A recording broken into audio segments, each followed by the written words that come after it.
everyone. Today I want to talk about the craziest experiences that you have seen, done, your friends have done, something. I want to talk about crazy things that people have done. And no, I'm not talking about the TV either, okay? And I did do some research on this topic, but I have a lot of personal experiences to share with you. But hashtag no judgment. This is a judge-free zone. So hashtag no judgment. Everybody's journey is different. Okay.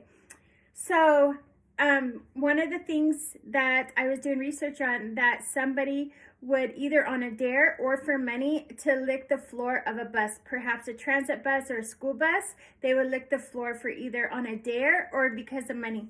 I just gotta say, if that was me, it would have to be quite a bit of money, because that is nasty. Like, could you imagine all the germs and all the, you know what I mean, from shoes? Do you know what our shoes walk in every day? So yes, that is one of them. Another is, I had a list over here. Sorry. Oh, this is a common thing that we see is creating fake accounts, social media accounts. And we know because there's scammers out there, but did you know people are making fake accounts so they could fit in with a group of people? Perhaps they can they want to be popular in school, or they want to be popular in the workforce, or what have you. So they create these fake accounts in order to gain fame or success, or to be able to be recognized, and to be liked. So that, I just thought that was kind of crazy thing that somebody could do. So this is a true story, true story. So listen up, and it's kind of gross. So hashtag no judgment. Somebody apparently needed to use the restroom at my house. This is long time ago, early 2000s. When you come in my house, you go to the back of the house and then the laundry room, and then you have to walk through the laundry room in order to get to the bathroom. Okay, so now since you know that, one day I was doing laundry, and we had a mound of clothes, hashtag no judgment, but I was getting to our clothes, right? And we had a mound of clothes. And then next thing you know, I was picking up, trying to like sort them and throw some in the wash. Some clothes like stuck together, okay? And then I was like, what is this smell? I kid you not. Somebody took a number 2 in their pants, right, and their underwear, and left it there. It was guys' underwear. Yes, guys, my friends. And they left it there. They buried it in the mound of laundry, right? And I don't know. And I have a suspicion of who it could have been, but I don't know for sure. So I just never brought it up ever to that person. But just saying, that is a crazy thing someone can do. And I don't know if it was, maybe they were sick, maybe, I don't know, maybe they were embarrassed, right? So that it was just super crazy. Also, my dad, oh my goodness, my dad always has some craziness going on. But what I appreciate about my dad is, just let me paint a picture for you real quick, that he did love children, and that if you're a younger person, that he would actually put clothes on. But for the most part, okay, if you're in your mid to late teens, all bets are off. That man was always walking around naked. Yes, fully 100% naked in his birthday suit. I remember one time he he was sitting in the kitchen. He's like, "Can we make you some breakfast?" And I'm like, no, thank you. And then I also remember one time he was sitting on this chair, and then he's like, "Oh, you want some biscuits?" And I was like, "Yeah." I don't know, my back must have been toward him. I go, "Yeah, I want some biscuits. That sounds great." Well, he had those biscuits that you twist and then they pop, right? But he was sitting on a chair, and then there's the chairs right in between his legs, and he was going to hit it on the chair to open it because he couldn't get the wrapper off of it.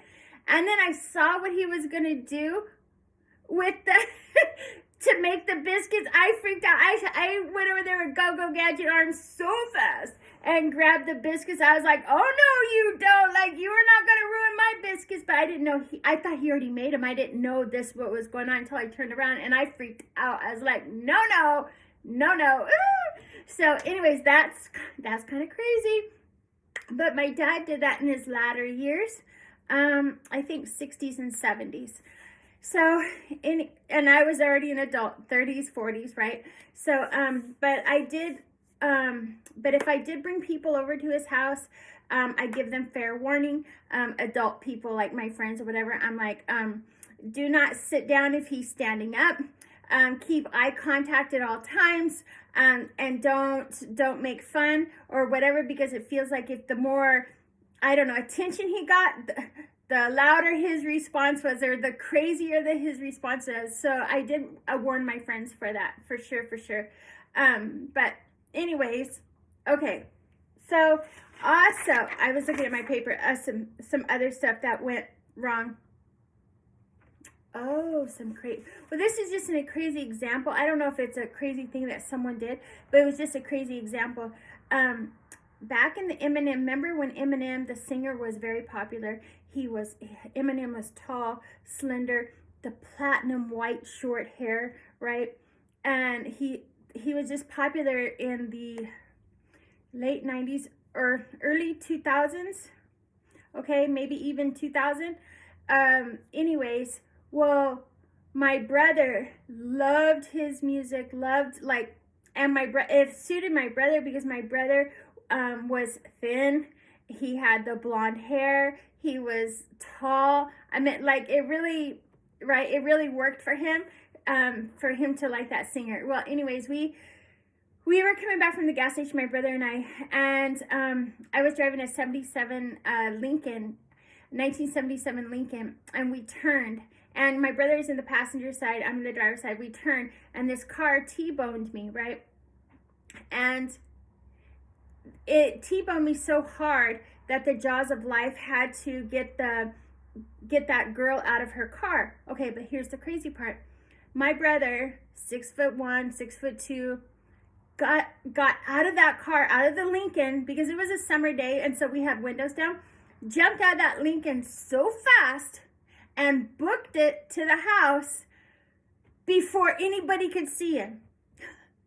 And then the officers didn't even ask me if I had a passenger. I guess my witnesses that seen all this happen said, no, she didn't have a passenger, this, that.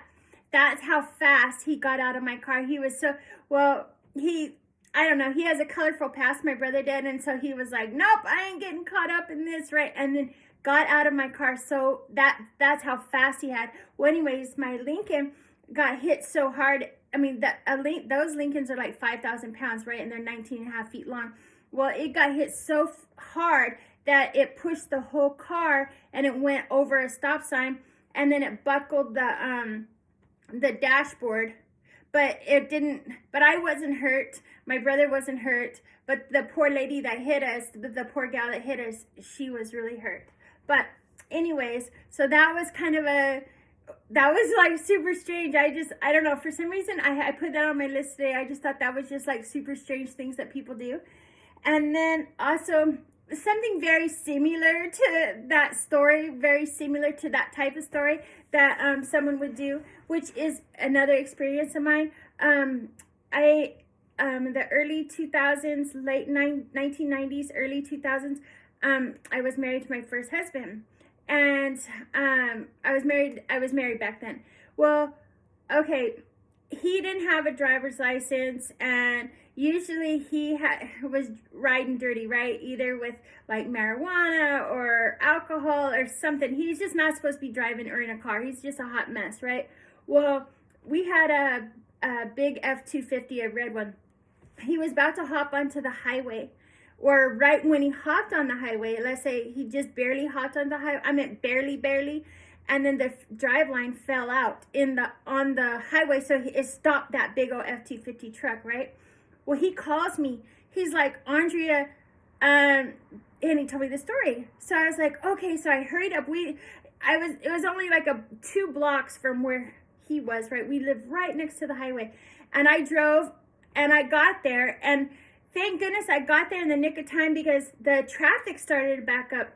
Well, about 5 cars back was a police officer, like with his lights on, like coming, trying to figure out, why is this all congested, right?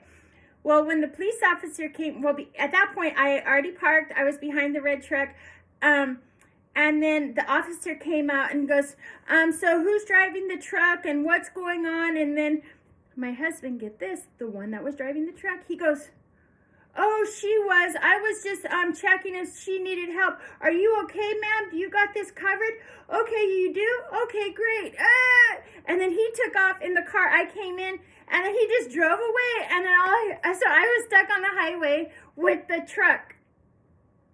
And I couldn't even call my insurance. They're like, no, that takes too long. So they had it towed to my house. But I was like, all I could see is these taillights. And I was like, I was just stuck with the truck. But I'm glad that at least I didn't have to make bail and all that good stuff, right? If he was caught driving. So I was just like, yeah, talk about some crazy things people do. I'm just saying, just talk about some crazy things. I'm also trying to look. Oh, you know, and also, this is more on a serious note, is a crazy thing that people do, and perhaps because years and years back, the city I live in, we were third in the nation for the highest STDs, right? And I'm like, and it's a small town compared to like towns in California, and we're third in the nation, okay, for having STDs. So the craziest thing that I could think of is someone having an STD and not telling you. And I just feel like, oh my goodness. I mean, that is some scary business. Speaking of STDs, when I was in high school, there was this big poster, and it was this most beautiful flower you have ever, I mean, I don't know, it was gorgeous, and it was like this humongous, like 3 foot by 4 foot poster, I mean, huge poster in the nurse's office. And then you just awe-inspired by this beautiful flower. It must have amazed me because from 1995 till now, I remember this, okay? So, and at the bottom, it says, chlamydia is not a flower. I nearly fell out. I was like, oh my goodness. But yes, not telling some of you have an STD, and that's not okay, my friends. That is not okay. So, if you have some I know this video is extremely long too, but if you have some crazy stories or what people have done, what you have seen, please leave it in the comments. Try to keep it as PG as you can. But I'm just saying, all right, everyone. Thank you for listening to my life story and learning about me. I really do appreciate you. And if you haven't subscribed, please do so. And I will see you on the next video.